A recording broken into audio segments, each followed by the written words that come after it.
Okay, everyone is aiming for a goal, or everyone who watches this channel is aiming for a goal, that's for sure. And obviously those goals are ambitious because we want to be working towards something that excites us. But what actually happens when you hit a lifetime goal? How does it feel? What do you go through? What has always interested in me is what is the difference between the good, like for instance, every football player that plays in the Premier League, they're all good players. But then what separates those guys from the very best? The names that you will remember in football forever, like your Maradonas, your Ronaldos, your Messis. What is the differentiator? What separates great that will always be remembered from good? And hopefully this ties back into that question and keeps you hungry and keeps you wanting to use running as a tool, not just to get fit and change your perspective on life and to give yourself more clarity and all those good things, but also to keep yourself incredibly driven, which I think is the differentiator on a lot of things. But I'll give you an example. So when I started running, very quickly I got into ultra running, and I thought I can be pretty good at this if I really work hard. And it really attracted me that the work ethic and the discipline, the dedication was the factor that made you difference, that made a big difference in running. The more you put in, the more you got out to an aspect, to an extent. And then you needed to be disciplined with how much you put in because you didn't want to get injured, you didn't want to get ill, and that type of thing. But very quickly I realized that ultra running was my forte. And it seemed that the longer the race went, the more I came into my own and the more competitive I was. And so naturally, I kind of gravitated towards, firstly, 50-mile races, which is about 80K, and then 100K races. And then I wanted to test myself in terms of the best 100K races in the world. And one of my goals became winning Passatore race, which is probably the most famous 100K in Europe, and one of the biggest 100Ks in the world, one of the biggest to win. And that became one of the 6 goals that I had. And in 2022, I went there in May. We'd just kind of come out of COVID, and I got to the start line as fit as I possibly can be. But with 100K or with any long distance running, something can always get in the way and the wheels can always fall off. You can be as fit and as well trained, schedule can have gone perfectly, but still bad things can happen, whether it's muscle injury or something, a fall or whatever it might happen. Stomach is often a big factor. Something can always go wrong, so you never know. And my race strategy was very simple. Take it easy until 40K, till you hit the big climb. 10K uphill as fast as I could, get away from the rest of the crowd, away from the leaders, hold it on the downhill, which I'd practiced for nearly 12 months so that I could run well downhill, because I'm not a very good downhill runner, and then survive or kind of hold pace until the finish. So 40K at pace, just less than a marathon at pace, and be able to hold that into Faenza and win the race. And that was my strategy, that was my plan. Within 22K, I was leading the race. So I was completely in the wrong place, which meant I was being hunted rather than the hunter. And that was just naturally because I was so fit and I was so prepared for this race that whenever it would come to an incline, I would just gradually move ahead of people. And I would hear this very labored breathing on people I was competing against. It was very easy for me. And so naturally I went into the lead. But it was the worst possible place to go. With about 78 kilometers to go, I just had me and the road and the lead car behind me and the race director. And I managed to survive until the finish. And it was probably the worst execution of a race I have ever had. And I never, within that 78K, which would have taken me 5.5, 6 hours, I never had a chance to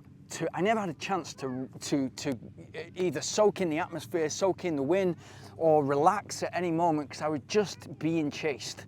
And I didn't know whether the next place was 5 minutes away, 15 minutes away, or 2 minutes away. I had no feedback coming. And maybe that was because we were in Italy, and whoever I was with, and the race kind of is a point-to-point race. So you kind of finish and you don't really get any feedback, because it's very difficult for the cyclist that was helping me to go and see where second place is, where the next group is, and then come back to me with feedback, which would usually happen in any other race. So long story short, I got to the finish and I can still see the video. There's just a massive relief on my face, like how the hell did that happen? Literally, how the hell did that happen? And I finished, and then you're trying to kind of get into party mode. You're absolutely exhausted, and you've just accomplished something that you dreamed about for a long time, for more than 10 years. And you're trying to kind of make the most of that night, but you're exhausted.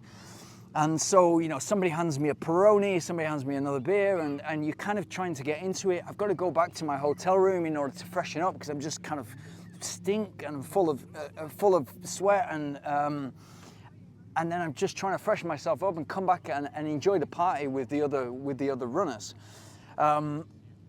So I go back to my hotel room, and this is bearing in mind I've achieved everything I wanted to achieve with this race.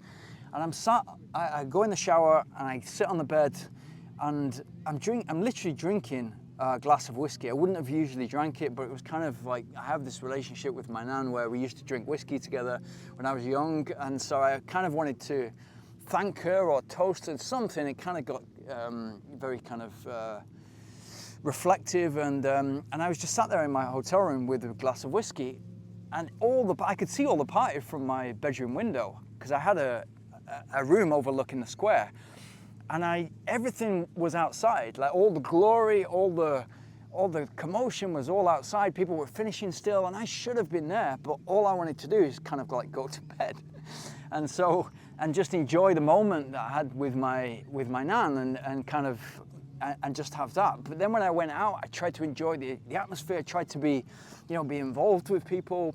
But essentially, what you realize is, and this is the difference between great and good, is you realize that what you've been aiming for is just yours in your mind. Only you really care about that. Maybe other people have the same goal, but only you really care about you winning that race.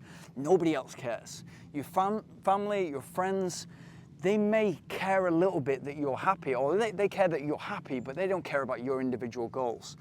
And so it's only a goal for you, and what really matters is the journey and the fact that you're moving forward, and you feel as if you're moving forward towards becoming a faster runner, becoming a better all-round runner, becoming a better athlete, becoming a better person. Everything like that is what really counts. And I think just tying into what I said before about great footballers and good footballers, you can imagine there's many people that have won one world championship and then that's been it.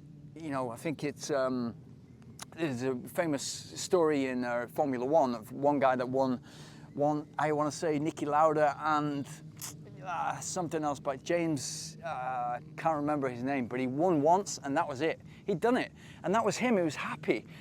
But the greats are never, ever, ever, ever satisfied. And so you wake up literally the next day. I'm on the way home on a train, and I'm planning what I can do next in order to be ready for the next race. So that kind of celebration, that kind of party feel is so short-lived that it's kind of a completely different feeling to what you've made it up to be over the years and sometimes decades in order to achieve. So yeah, I wanted to share that with you because I think we often look at things, we look at targets, and we think once I get there, I'm going to be incredibly happy. That's all I need, etc. But life just doesn't work like that. Whether you're thinking about money, whether you're trying to run a business, whether you're trying to become the best you possibly can as an athlete, as a runner, it's all about the journey, and the journey really is the reward.